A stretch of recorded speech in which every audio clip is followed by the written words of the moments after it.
नमस्कार, मेरा नाम डॉक्टर प्रशांत त्रिपाठी है। मैं भोपाल से डेनिशा डेंटल हॉस्पिटल से हूं। मैं आज आपसे इस बारे में बात करना चाहता हूं कि म्यूकरमाइकोसिस होता क्या है, किनको होता है, कैसे हो सकता है, क्या लक्षण है इसके और क्या इसका इलाज है। म्यूकरमाइकोसिस यानी कि ब्लैक फंगस इसको हम जाइगोमाइकोसिस के तौर पर भी जानते हैं। ये होता क्यों है? म्यूकरमाइकोसिस बेसिकली 1980 में जब इसका नाम रखा गया था तो ये फंगस दिखने में काला होता था, इसलिए इसका नाम ब्लैक फंगस होता है। अब ब्लैक फंगस जब होता है तो किन पेशेंट्स को होता है ये जानना बड़ा जरूरी है। तो कोविड-19 पेशेंट्स जब ठीक होकर घर पर आते हैं और उनको जब यहां पर सीवियर दर्द होता है दांत, मसूड़ों में, गाल पर, या फिर ये सूजन लालपन लेके आंखों में जाती है और दिमाग तक जाती है, तो हम इसे डेडली कंडीशन पर मानते हैं। तो ये जानते हैं कि ये होता क्यों है सबसे पहले, है ना। तो कोविड-19 का जब इलाज होता है तो हमको सबको पता है कि हमें उसमें स्टेरॉइड्स देते हैं, एंटीवायरल ड्रग्स देते हैं, और एंटीवायरल ड्रग्स में भी काफी सिस्टमैटिक्स अलग अलग तरीके से होती हैं। तो जब भी हम स्टेरॉइड देते हैं उसका कारण होता है कि हम ऑर्गन फेलियर्स को बचाना चाहते हैं, इन्फ्लेमेशन को कम करना चाहते हैं। इसके साथ ही हम जानते हैं कि एंटीवायरल ड्रग्स का बहुत ज्यादा यूज होता है, जैसे कि रेमडेसिविर होती है, जैसे कि टोसिलिजुमैब होता है। इसमें इन दोनों ड्रग्स में जैसी हम इनको देते हैं तो हमारा शुगर लेवल बॉडी का वो बढ़ जाता है। और ये क्यों दी जाती है? क्योंकि साइटोकाइनिन स्टॉर्म को रोकने के लिए। लेकिन इसका फायदा तो होता है, लेकिन नुकसान क्या होता है?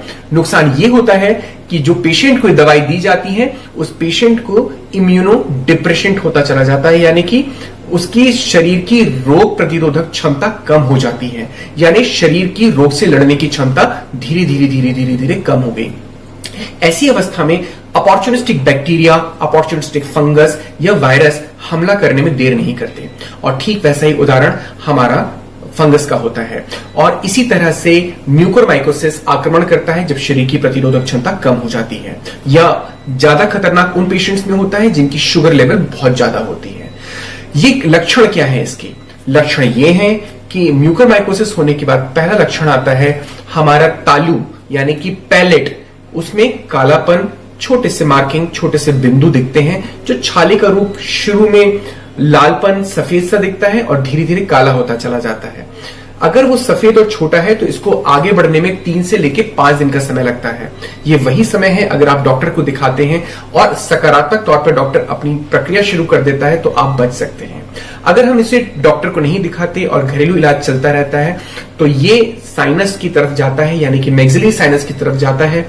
गाल में सूजन आ जाती है जिसमें एब्सेस नहीं होता, दांतों में लगातार सीवियर दर्द होता है, आंख का लालपन होता है, और धीरे धीरे ये ब्रेन की तरफ यानी थर्ड वेंट्रिकल की तरफ चलता चला जाता है। ये यूनिलैटरल होता है, यानी कि हाफ फेस की तरफ जाता है, जिससे पेशेंट्स मौत की तरफ धीरे धीरे बढ़ जाते हैं। इस म्यूकरमाइकोसिस से बचने के लिए हमें क्या क्या करना होता है और ये क्यों कोविड-19 पेशेंट्स में स्पेशली होता है? पहला कारण तो आपने समझ लिया कि हमारी इम्यूनिटी डाउन होती है और उसमें अपॉर्चुनिस्टिक बैक्टीरिया आगे हमला करते हैं इसलिए। लेकिन ये होता क्यों है और क्यों अस्पताल से मरीज डिस्चार्ज होने के बाद उन्हीं पेशेंट्स में देखा जाता है?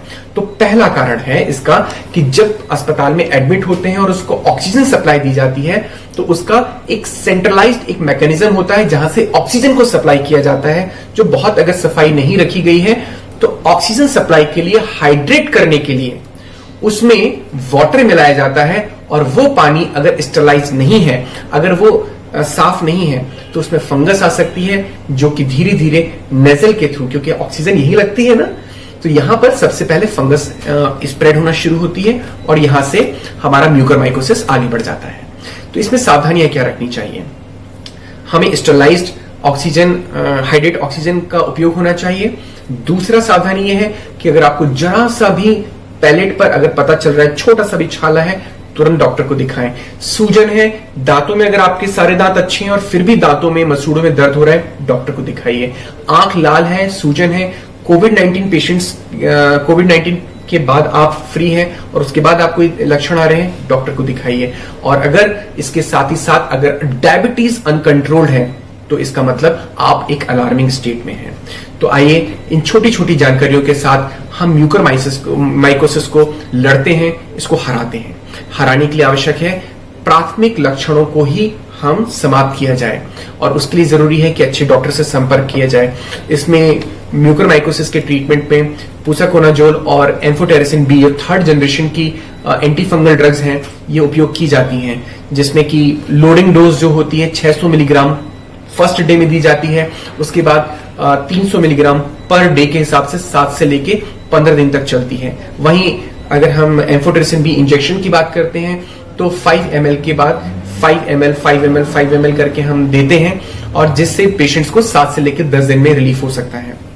लेकिन ये सायरप, इंजेक्शंस और आपकी टैबलेट्स तभी कारगर हो सकती हैं जब प्राथमिक तौर पर आप डॉक्टर को विजिट करते हैं, क्योंकि जितना ज्यादा हम लेट होते हैं उतना ज्यादा ये फंगस हमारे लिए हार्मफुल होता है। इसमें बचने की संभावनाएं 70 से 75% है, लेकिन 23 to 25% डेडली है, यानी कि 100 में से 25 लोगों को ये मौत के मुंह में लेके चला जाता है। तो आइए इस जो वीडियो को आप देख रहे हैं, इस वीडियो को जरूर शेयर कीजिए, ताकि ये प्राथमिक लक्षणों को पहचान कर लोग इसे समझ सकें, अपने लोगों को बांट सकें, ताकि आप जैसा कोई भी एक इंसान जो इस वीडियो को देख रहा हो वो समझ के अपने परिवार वालों को बता सके। सुरक्षा ही हमारे स्वास्थ्य का परिचायक है। वंदे मातरम, जय श्री कृष्ण, जय हिंद। डॉक्टर प्रशांत त्रिपाठी, डैनिशर डेंटल हॉस्पिटल। नमस्कार।